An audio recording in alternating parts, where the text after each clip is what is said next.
In this Civilization 6 or Civ 6 video, I take a week off from the regularly scheduled rectum pounding and instead start with the greatest possible start you have ever seen with an S-tier Civ in Russia in Civilization 6. This is absolutely disgusting Yosemite with all these resources, and yes, this was an edited map as we're trying to have fun today. Let's see how long it takes me to beat deity on this one. Slinger Warrior Monument, because I know barbs are going to be a problem on this map especially. I'll start with the knockoff Rockefeller as my first governor because of some cheese we're going to be contributing to later. Yup, as we meet Preslav, there's the scout. Time to deal with the Doom Horde. Yeah, the game doesn't even try to act like it plays by the rules anymore. 2 barbs spawned at once. I'm not Thanos. You don't have to go so hard. Look at this. Before Dance of the Aurora, we get a godly +5 holy site. With work ethic and Dance of the Aurora, I think this is an easy +20 production holy site with the double adjacency policy card. Well, when it comes to the barb problem, it's still a problem. There's the Lavra as we get Code of Laws and finally go Discipline, and I'll go for Urban Planning for that sweet production. We're going to be an absolute powerhouse. Pantheon time as religious settlements. Oh my god, I want to die this game. Why this game of all games? In any case, we kind of have to go Dance of the Aurora, so here we go. Not again, please. I still haven't finished the first encampment. We finally deal with the Doom Horde that was defending this camp. Thankfully it's over and I won't have to deal with barbarians any longer. We get to this camp before the scout did, and 95 gold for a warrior? Don't mind if I do. And he can immediately move, so come taste this club to the cranium, you prick. The Yangtze River flooded again, and barbarian horsemen. You'll love to see it. This should be fun. Well, I mean, we got provision. After you get archers though, in all honesty, barbarians become as threatening as the Care Bears. Archers are absolutely broken for early game defense. I'll patronage this great prophet just to get that religion that much sooner. Finally, the last barbarian is dead. Onto the encamp. Yeah, we have the dummiest thick industrial zone coming to my already insanely productive capital soon. This is about to enter a whole other level. And we finally get our first settler on turn 41. This district placement seems fine in all honesty, aside from the fact that we don't have any juicy campuses. Should have put mountains in this cheat. I mean, should have spawned with mountains in this obviously not doctored game. 6 turns to the next era where we need the Golden Age to make the best use of the strategy, and I use the Great Prophet to found our religion, pushing us over the edge. Zoroastrianism. After searching for Eastern Orthodoxy, I realized someone got here first, but thankfully they didn't take any of the beliefs I wanted, as I was able to secure work ethic and religious colonization for Zoroastrianism.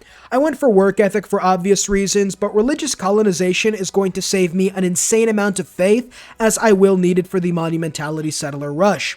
Etymonanky, it might be cheating at this point, but 7 turns for almost infinite science, we have to try for it, even at the expense of the commercial hub. I also get Magnus's food promotion to help my city grow just a little bit faster. I haven't been able to explore much due to the barbs, but I finally get down to it right in time for my infinite settler spam. There it is, second city by turn 45. We are right on pace to victory with Novgorod. Gonna shift enter so I can immediately start on the Lavra once we get the gold to buy the tile next turn. Wipe out the last encampment while we meet Japan, the first Civ we have as our opponent. Man, imagine we actually got Etymonanky. How huge would that be? It's fine though, I'll take the pretty much free trader and 3-turn settler as compensation. Alright, so this is how the ancient Chinese casualties were always in the millions. These floods are ridiculous. But we did get our classical era golden age, which is going to be life-changing due to monumentality and the free settlers with faith. Just like your life will change after leaving a like and subscribing to not only get a jawline made from straight titanium, but to also not miss out on future content. As we begin the infinite settler spam, I set the tech path for the future of the game. We go for industrial zones into universities before getting aqueducts and dams, and then beelining industrialization before finally getting spaceports and finishing it off with space race projects. I cannot believe that there are still barbarian stragglers this late into the game. They just spawn more units than they know what to do with, honestly. Colonization gives us a huge 50% boost towards building settlers before we get the Voidsinger Secret Society to get more faith from our new monuments, the Old God Obelisk. Oh yeah, we have so much free land to expand to, you would think we were America in the 1800s. Okay, maybe not the best comparison since our land is actually uninhabited.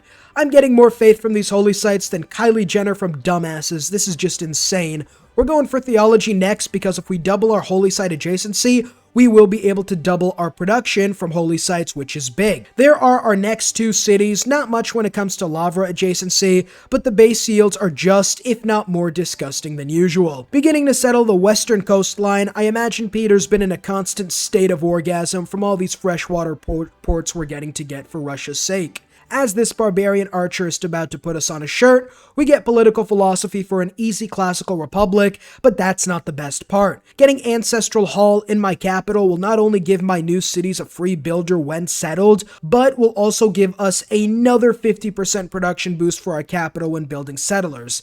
And after theology, if we have 50 production, that's up to 100 production per turn when building settlers.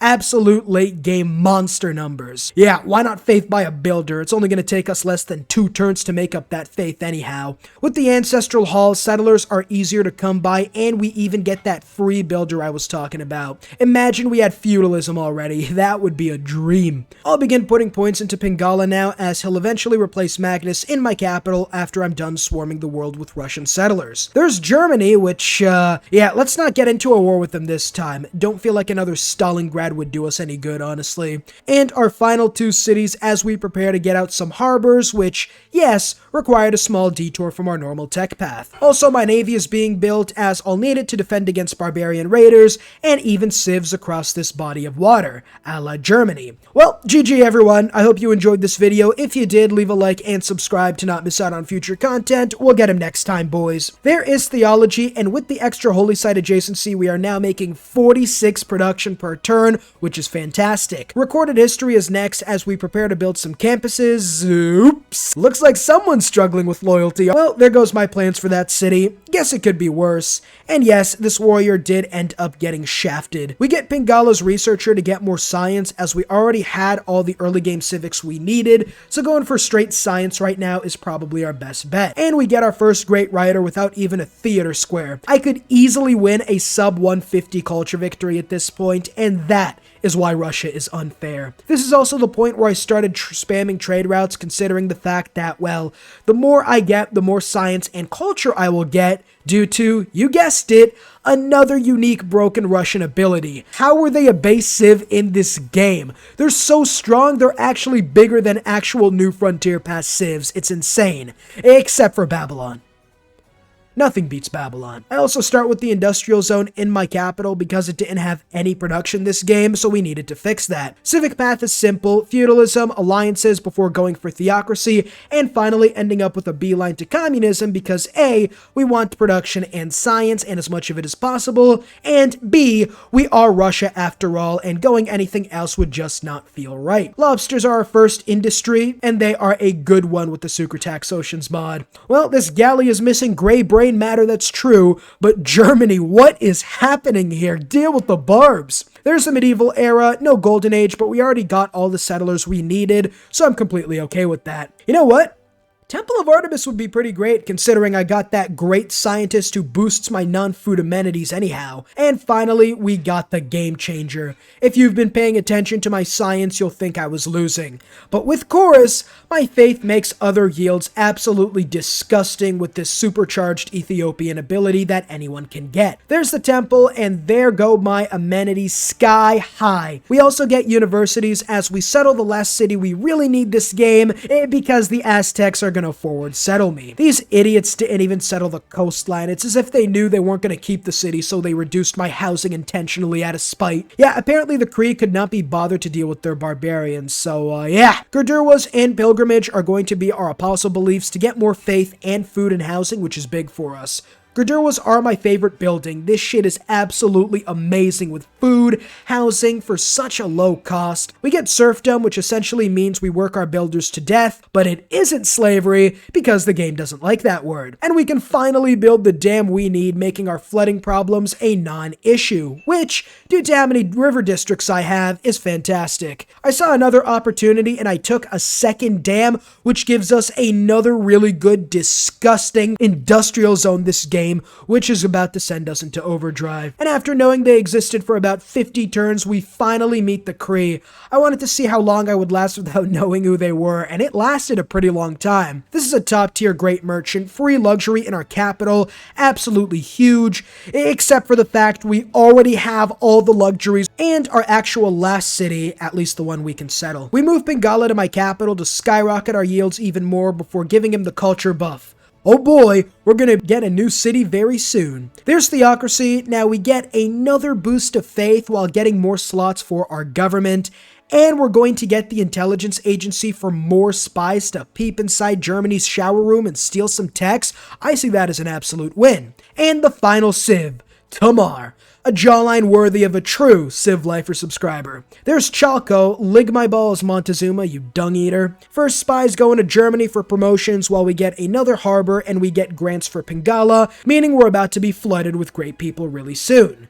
Yeah, just like that. And finally, industrialization, my favorite technology, and that's gonna send this game to the absolute stratosphere. Factories and rural valleys along with coal power plants is going to give us more production than we even know what to do with. Time to get this godly industrial zone next to make the game even less fair. We also get St. Basil's Cathedral to get bonuses to tundra tiles in our capital, pushing our science and culture to around 200. And another golden age in the Renaissance era, although the only good ability here is reform the coinage, so not much of a golden age honestly.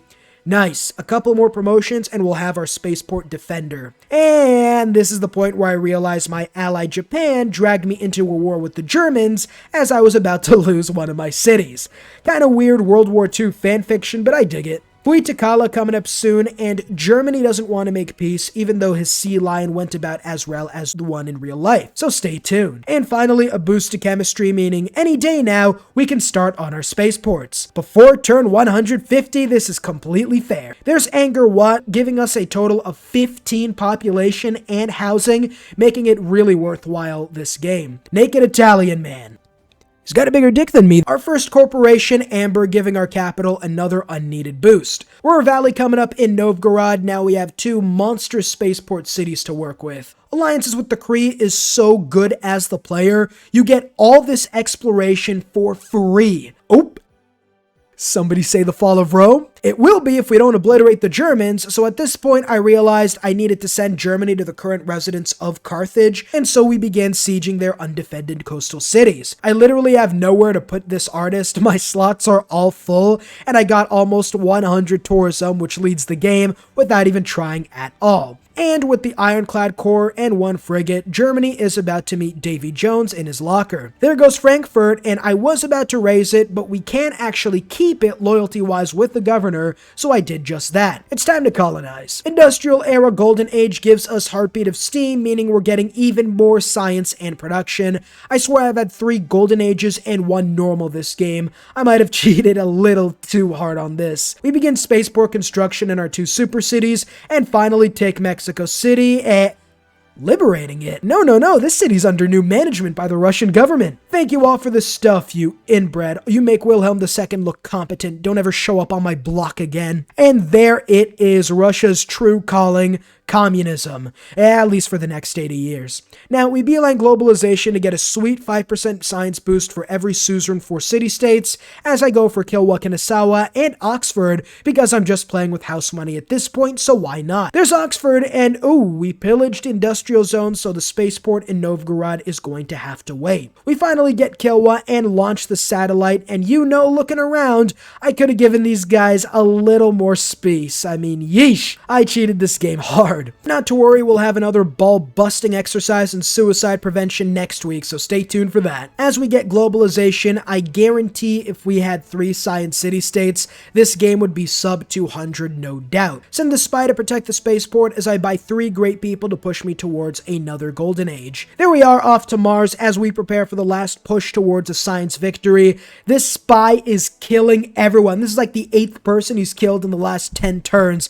He's got the entire game on his back right now. And finally, we go for the exoplanet expedition, the modern era golden age, as we prepare for the last push with the heartbeat of steam. With the jungle grade scientist, we can get the laser stations a lot sooner than we hoped for, and we get the last government, the synthetic technocracy, where we get a boost to spaceship part production to help us get to the new world as fast as possible. And there's off-world mission. I'm gonna cut it right here because the game is over, as no one else even researched rocketry aside from the Kree, who still don't have a spaceport. Not a super high skilled game as we stacked the deck tremendously in our favor, but it was a lot of fun to deal with. Let me know down below what other challenge videos / games you want to see,